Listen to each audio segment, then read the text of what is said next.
Hello and welcome to the Employment Law Pod from Boyce Turner. My name's Andy Whitaker, I'm a partner in the employment team, and once again I'm very pleased to say that I'm joined by my colleague and fellow partner in the team, Helen Goss. Hello everyone. And as ever on the Employment Law Pod, we are going to be talking about some things that we've seen in the news, some recent cases, some things that we've seen that are interesting, we think, from an employment law perspective, and have a bit of a chat about those. So, Helen, what are we going to be talking about today? Well, in the last podcast, we looked at some areas in relation to redundancy, and we said that we were then going to look at, this time, at suitable alternative roles, trial periods, and bumping. Okay. But we're also going to talk about the 4-day week. Yes, absolutely. So redundancy too, and then a bit of a chat about the 4-day week as well. Yeah, exactly. So there are quite a lot of redundancy reorganisation programmes going on at the moment. So it's almost as if we've got back to pre-COVID life, really. Yes. Yeah. Some redundancies are very, very sad, and some are reorganisations where people are mapped into different roles, and it's about aligning your business to that of your clients so that you're more agile, you're more effective, and that you're working in the best possible way with your clients. Yeah, and I think for individuals as well, the impact on them can vary greatly. There can be some people who've been with the business for a very long time, don't want to leave, they've had their entire career there perhaps, and it's a big shock to them, whereas others in a similar circumstance who maybe have been working for an organisation for a long time and sitting on quite a substantial redundancy payment, were looking for a way out anyway, and nothing better could happen to them than to be made redundant at that time. No, you're right. There are mixed views as to how individuals can take it.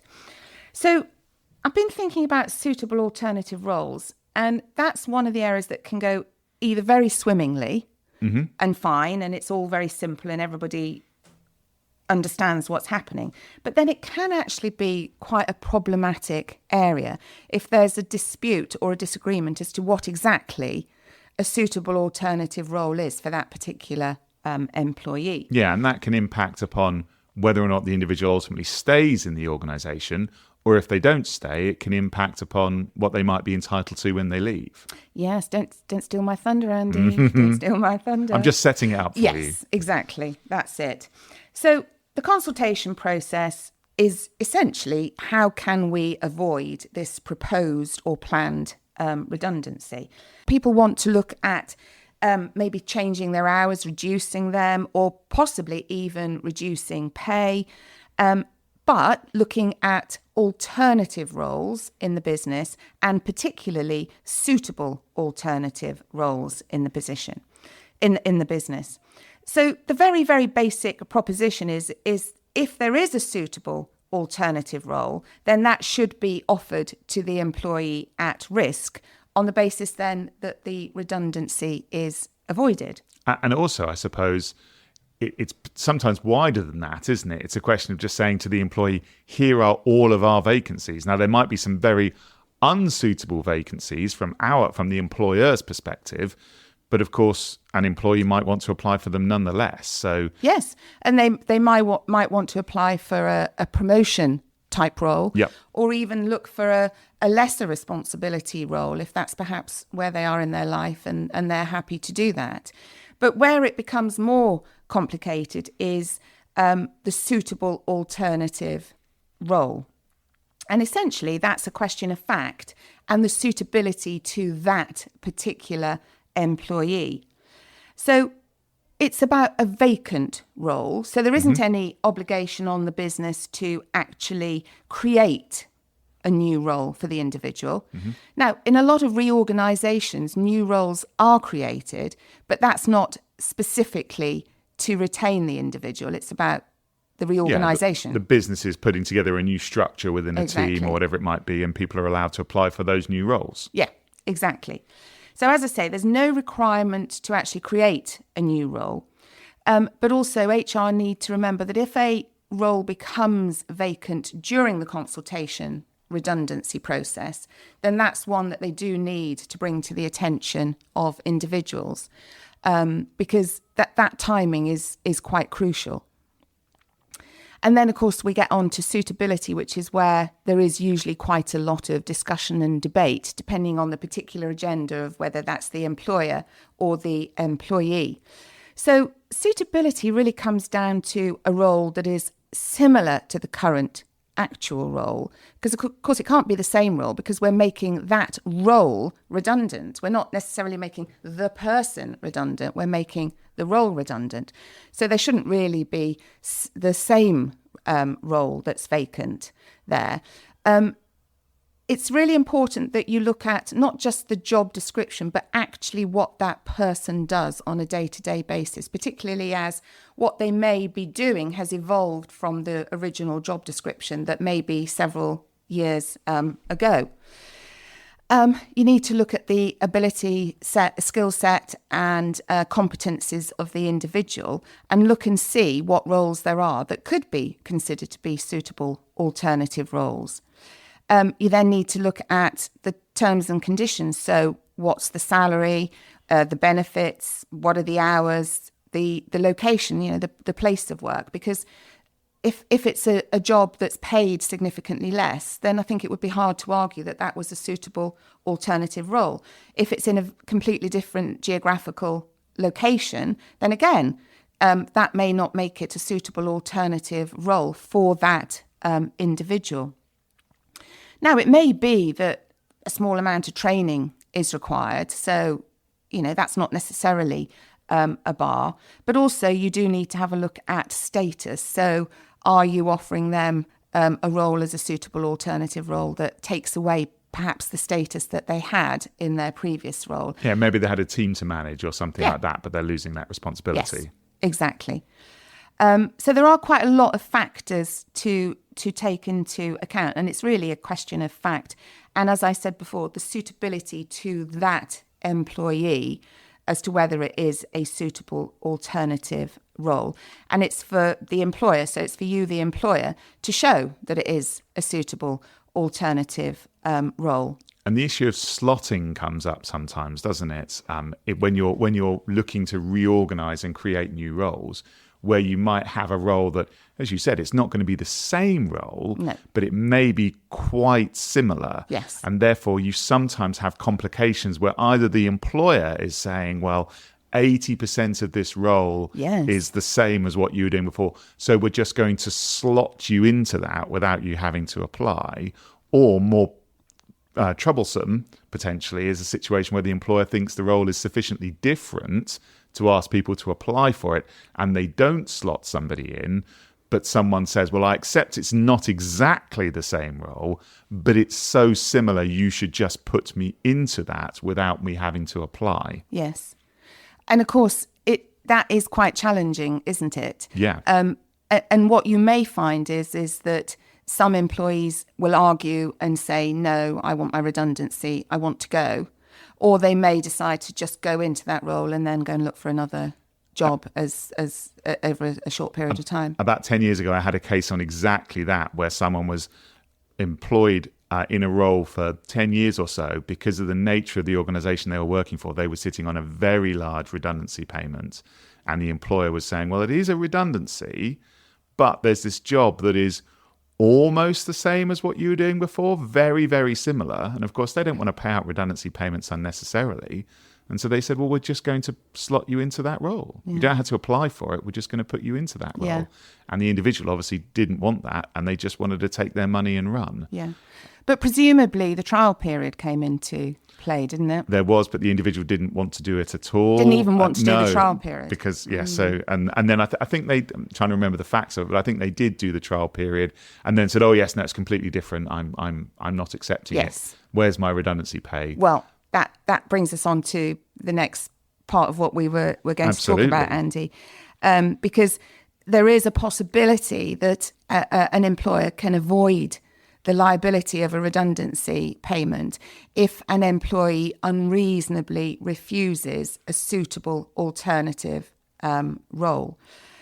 So to even put you into the position where you could argue that, you must actually have made the offer to the individual. So you can't just say, well, there's a role. Notionally, there's a job that you could do. You've actually got to offer it to them. And actually, there's case law that says inviting them to apply is not really offering them a role. So obviously, if the offer is accepted before notice of redundancy is given, then effectively it's just a mutual variation of terms and conditions. All good, off you go. But if you've already given notice, then the individual is entitled to a statutory trial period of 4 weeks. Yeah. And, it's possible to agree other things, but from a statutory perspective, it's 4 weeks. But you can generally extend the trial period if some level of training is required for that person to actually fit into that role effectively. Yeah.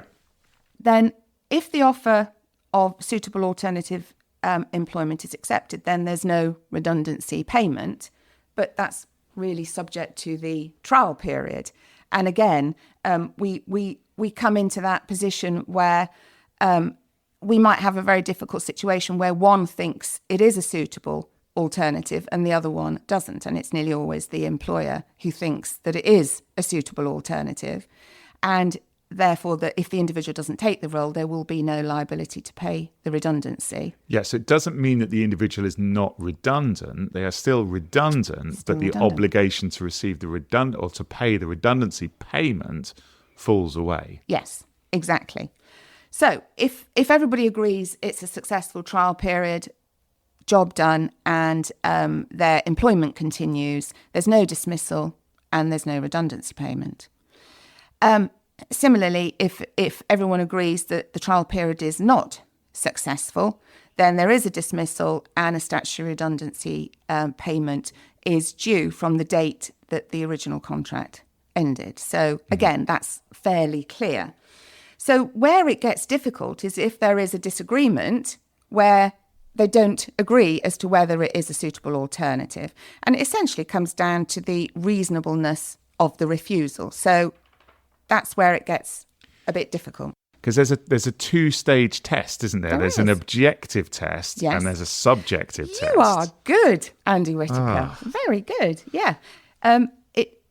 It is a two-stage test. So the objective test is the employment must be suitable employment in relation to that employee. So again, it's a question of fact and it's relevant to that employee, not the hypothetical employee. So what sort of factors would you be looking at when you're considering whether that is a suitable role? Well, I think it's what we looked at before. So location, pay, status, the terms and conditions, etc. Because if the hours worked are very, very, very important to you, and then the new role has a completely different, perhaps shift pattern or different location, that could be quite devastating to your life. Yes, so it may. So yes, but I suppose this is the objective part, isn't it? Yeah. So it's whether that is is the role objectively different to the role that you were doing before? Yes. And, yeah. Well, some factors that have been taken into account in the case law, in terms of the reasonable refusal, refer to the uncertainty about the company's future. Yeah. And also the lateness of the offer of suitable alternative employment. Okay. And so if you get over the test of saying, okay, well, this looks like a suitable role, then we have to consider whether it's reasonable for that individual to turn down the role. And that's where the subjectivity comes in, isn't it? Yes, exactly. But of course, by the time you get to this situation, you've potentially got an argument or a fight on your hands. Yeah. And you've got the risk that the individual's going to bring a claim in the tribunal for unfair dismissal or at best a redundancy payment. Yeah, absolutely. And I think you had a case where an individual just claimed the redundancy payment. Yeah, no, exactly that, because actually they managed to find themselves an alternative role to start pretty much as soon as their role that the claim emanated from came to an end. So they had no financial losses in terms of lost salary, but they did say, I'm entitled to quite a large redundancy payment, and I turned down this role because it was not a suitable alternative role. And the employer said, yes, it is. Yeah. So you're still redundant, but we're not paying you that redundancy payment.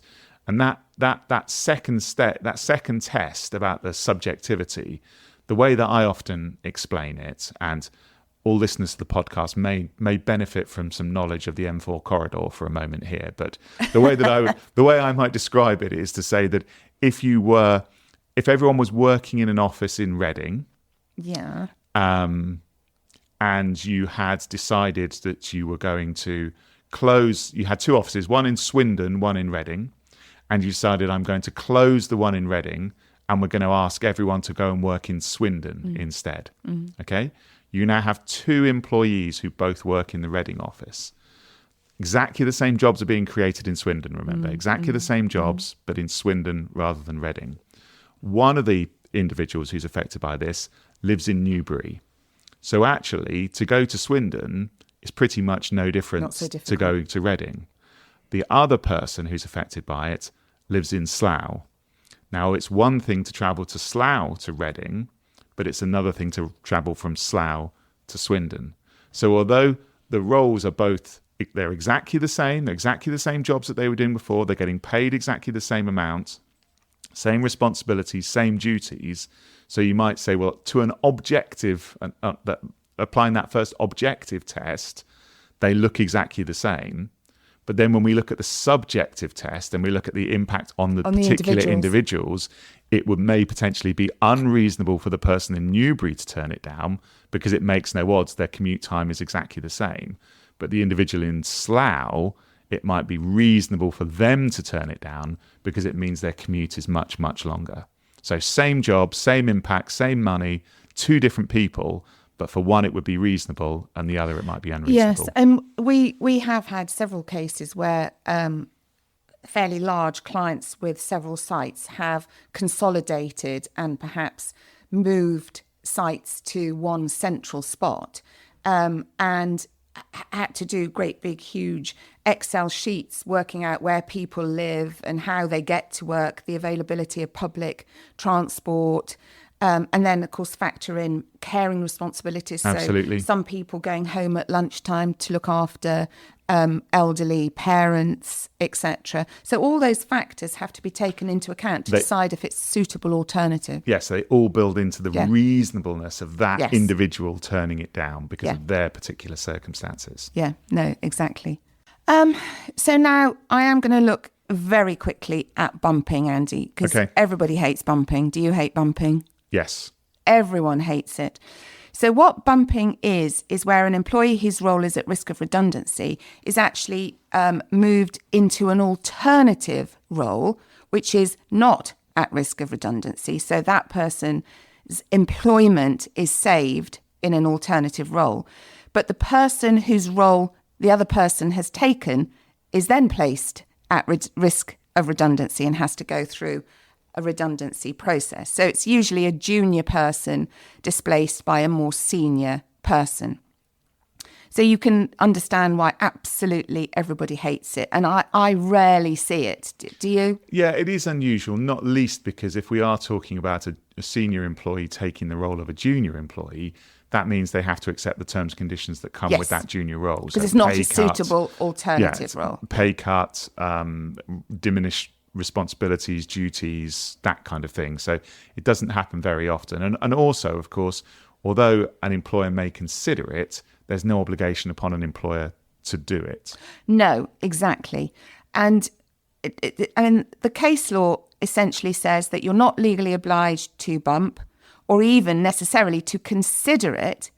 But the case law does say that a failing to consider it may make a dismissal unfair. So go figure it. I think the advice has got to be consider it, even if it's to dismiss the idea of it, which then is probably the safest route. Yeah. So I think that's enough on bumping. I think so too. Let's take a break for a moment and then let's have a bit of a chat about the 4-day week.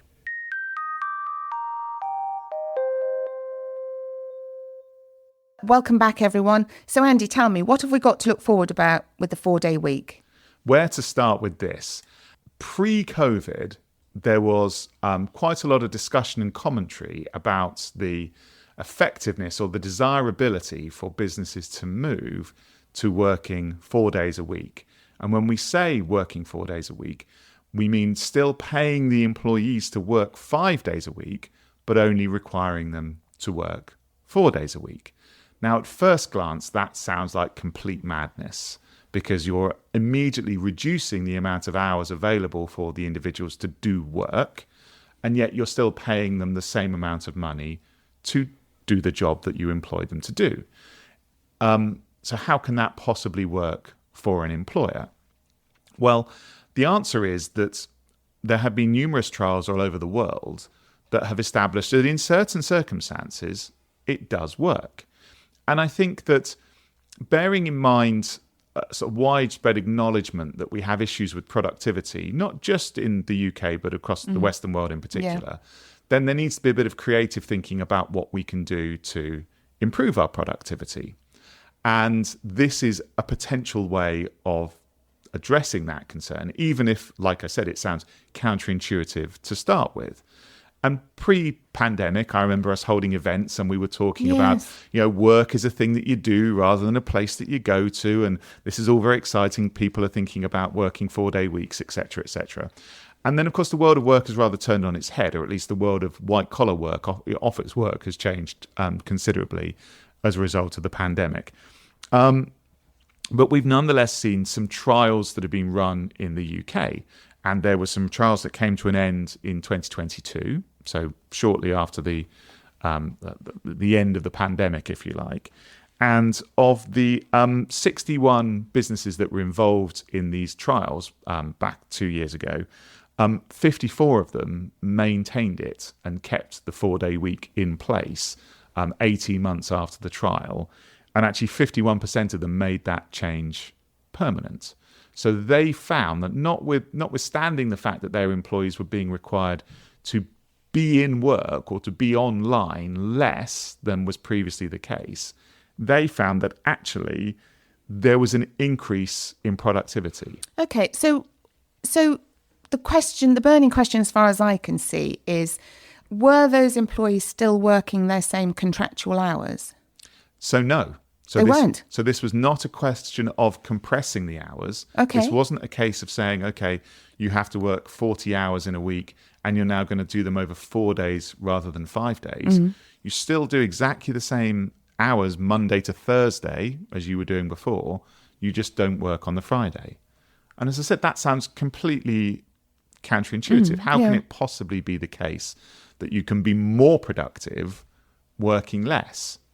And this will be anecdotal, of course, but anyone who's spent time in an office will know that you spend some time chatting to your colleagues and getting a cup of coffee or running something off on the photocopier before we all went paperless. There are ways in which time slips through your fingers in any given working day.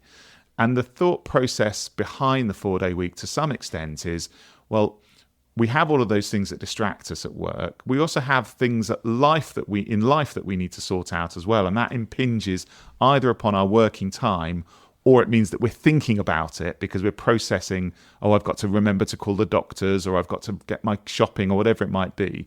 If you say, well, actually, we're going to give you an extra day to do all of that, but it means that over the 4 days, you need to be super focused on the work that you're doing. And there is only work that you are thinking about. Yeah. And we still require you to do exactly the same work. So it's not the work levels have reduced. You still need to do exactly the same work as you did before. You just need to manage your time better.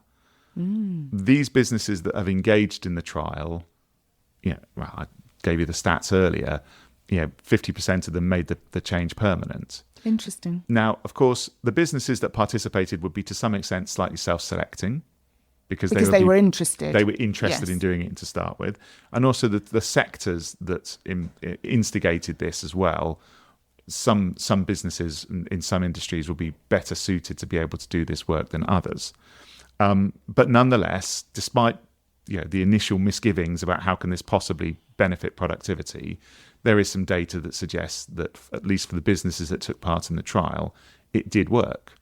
Now, why are we talking about this now? Because this happened 2 years ago, Andy. Why are we talking about this? This is old news. Yeah. This is madness. Well, the reason that I'm mentioning it is because of the general election results. And we're now living under a Labour government. And the Conservative government that preceded it was, trying to choose my words, hostile or sceptical about the benefits of the 4-day working week, even to the extent of a South Cambridgeshire council who had instituted this trial receiving letters from ministers saying essentially stop and cease and desist. Oh, really? And even there being suggestions that funding might be cut if they continued with the trial that they had engaged. Whereas there are senior members of the new administration who have spoken positively about the potential benefits of working 4 days a week rather than 5. And there is also a new trial which is being instigated that was reported on a week or so ago, an organisation called Timewise. They're looking to instigate another 6-month trial. They're inviting businesses to contact them to become involved in this trial to commence from the 4th of November this year. So I suspect there will be plenty of businesses that will be looking to take the opportunity to try it and to see what happens. And as I said, we now have a government that is more open to the potential benefits of shifting to, for some businesses, shifting to a 4-day working week. Now, again, it seems to some extent a degree of heresy. This isn't how we do it. We work 5 days a week. But I would say, remember that, going back to Victorian times, we actually worked a 6-day week. So just because something is as it is now doesn't mean it's always been that way, and doesn't mean that it should always stay that way. I've got to say I'm yet to be convinced of the benefits of it. You and I have lots of conversations about productivity and about how our firm can operate to its best and most profitable extent. And I'm not necessarily convinced that a 4-day week is the way forward, but there are clearly lots of businesses out there who've either tried it and found that it does work for them, or at very least are interested in giving it a go. I'd love to see what types of businesses those are, because I'm just thinking about businesses that have a large blue-collar workforce where those workers have to come into the factory, the office, and, for example, leisure and hospitality sector. So the waitresses and the housekeepers, they have to be on site and they have to work their set hours. And what I'm seeing is that the corporate office, so the white collar element of the workforce, are similarly being required to come into work almost as an act of solidarity with the workers, the large percentage of workers who actually have to turn up and don't have that option of working from home.